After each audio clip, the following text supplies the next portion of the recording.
You think you are blending in, but no, you are silently giving in.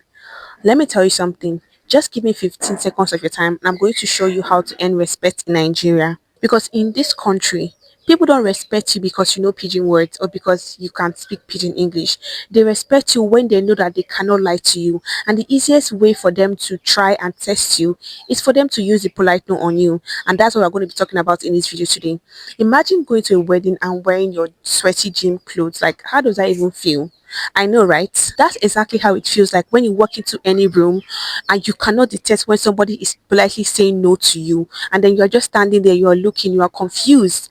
That is the test. I'm teaching you this because I want you to walk into any Lagos meeting, any room, any market, and be able to spot when a is telling you no. You will not be profiled or even called JJC or maybe even play that.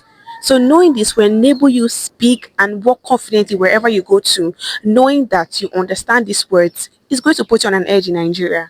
If you watch this video to the end, I guarantee that you will never ever be played or even sound or even appear like a JDC anymore, because you're going to understand when a Nigerian is politely telling you no. So when you go to that business meeting, the market, or wherever you show face, you will never be caught off guard again. My name is Desinoma and I help you understand how Nigerians actually think and speak so that you don't feel lost in real conversations and in professional settings, and to see yourself from embarrassment. And yes, PG English can be used in professional settings. Now let's get straight into the video for today. Imagine you are in a professional setting and you've just given a very, very nice, amazing speech. In your mind, everything don't set. And then the investor or the CEO stand up and tell you, you try. With that tone, but you realize that something is wrong, something feels off, but you cannot just tell, but you are hearing the word you try. This is them politely telling you no. And for you to be able to spot it, stay and watch this video to the end, because number two is something that you don't want to miss. So them telling you that you try, they're just politely telling you that, I appreciate what you did, but it is not up to standard, like reach. So if you don't check this, you assume everything is okay, but everything is not okay. So you try is a word that Nigerians use when they want to politely decline something or tell you no, that you should try again. Has anyone ever told you try before? What was your experience? Drop it in the comment section. Now, this next written phrase is for people that are planning to do business in Nigeria. If you want to do business in Nigeria, if you want to invest in Nigeria, or maybe you have your friends or whoever that is, don't mind that thing that is there.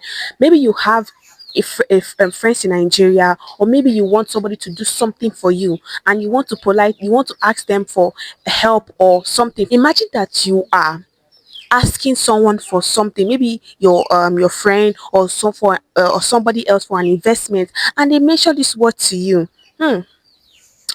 This country hard though. Everybody know that the country is hard, but this is how they are politely declining you. They are politely telling you no because they don't want to give you, so they just put it into the country is hard to make you pity them or whatever. This is them politely telling you no, because at the end of the day, they might not likely give you that money. Okay, let's say it's a 50% chance, 50-50. But always, like I've seen it most of the time, when a person tells you this country is hard, you are going home with nothing. So you need to understand that, and it also applies to family members as well. If my sister asks me for money, this country hard though, they ask for money, just so that it's a no at that moment. Except they sound convincing. So this is the time to maybe sound really convincing, especially when this word is actually used. Not if you think that they're just like politely, they're just saying that the country's hard, they're just sympathizing. They're not sympathizing with the country. They're just politely telling you that more I cannot fit. Nigerians have a perfect way of declining invitations and offer without even making it seem like they are rejecting it. Take for instance, you hear in Nigerian tells you no vessel, and then go ahead to just decline. Like, why you even apologize in the first place? Because they just want to politely, decline without making you feel, without feeling awkward about it, without making you feel awkward about it, without making you, feel bad about it. But they would do it. Eh, no verse, so you get as things be now, or no verse, so I no go feel come. So no vessel is a hidden way of a Nigerian politely declining you. They just say, no verse, I beg. That's a no. You need to understand that. If you want to move beyond knowing the words and actually knowing how this word is being used in the in real life situations, and how to win with it generally, To save yourself embarrassment and to save yourself confusion, go down to the link in this description right now and click on it to get yours, to get you started, okay? It's all in my system. Imagine that you are having a serious banter with your Nigerian boyfriend or your Nigerian man and he just dropped this word for you, leave matter for Matthias. And then you're wondering, who the hell is Matthias? Like, you're confused. This is them just politely telling you that I don't want to get into it. I don't want to talk about it. Like, let's not discuss about it. They're politely like, leave matter for Matthias. And then you're like, okay, who is Matthias? Like, you're thinking it's a name or something, you know. No, they just snoozed out without you knowing. They just worked out on whatever it is that you're discussing on the discussion. They just worked out. They're just politely, I beg you, leave matter for Matthias. Hey, they're gone. If you cannot spot it, you will lose respect. You start to argue, who is Matthias? We Nigerians, we know how to do all of these things. That's why I'm exposing all of these things to you so you understand it. Let me tell you something. Imagine that you're going out and everybody is wearing black to the party and you're the one wearing yellow.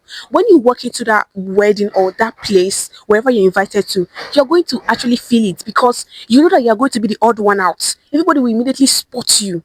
That's why I'm exposing all of these phrases to you so you learn and know how to use it for yourself. So when you hear these things, you don't go like, oh, okay. Because when you know it, you know how best to position yourself. You know how best to position yourself. Yes, leave matter for Matthias. That is the word, a very classic word. My mom uses it a lot of time with me. See, quick one. On this channel, we're not learning PG English. We're learning to decode how Nigerians actually communicate. Because without it, knowing the word is useless. Imagine knowing the words in dictionary and not knowing how to use it in real life. Like, it's just waste. Like, waste of space. So you have to understand how to use these words. That is why when I come here, I don't just say words. I don't just say this word means this. I show you the hidden meaning behind each and every word. And that is what you're going to understand and learn when you get into my system. So that when you go into any place, you can hold your head up high, knowing that you know these words and you can spot it because Ezinoma taught you how to do it. Because it's no matter what. So if you don't tire for someone to be staining your white with JJC, you have to step out from that JJC into an insider. And this is what we do in the insider. We expose all of these codes. I tell you this is this and this is that. So that when you talk to a Nigerian partner, understand how to command respect. You know when they're politely declining. You know all of these words I've told you about. So when you go into a business meeting, when you are even navigating the market, you're socializing with your friends, you can hold your head up high because communication without understanding what is being said, that's not communication. Everybody will be like, oh, this person doesn't understand what I'm saying. So they will just play you for a fool. But anyways, there's a solution for that. Just go to the description down below this video and save yourself the embarrassment. Save yourself. Now, lastly, if you're trying to get someone to if you're trying to get someone to patronize you, or if you're trying to get someone to get something for you and they end up using this word for you, you have to be very, very careful because this is where the problem actually lies. I watched a video last week. A man was selling something and he was calling this lady, come and buy from me. Come and I have what they are selling. She was like, are they come? But she was leaving. That is a polite no. She was just saying, no, I will not buy from you, or no, I'm not buying from you. But she's saying, I'm coming. Like, she's giving him that assurance that he's going to come. But at the end of the day, she did not show up.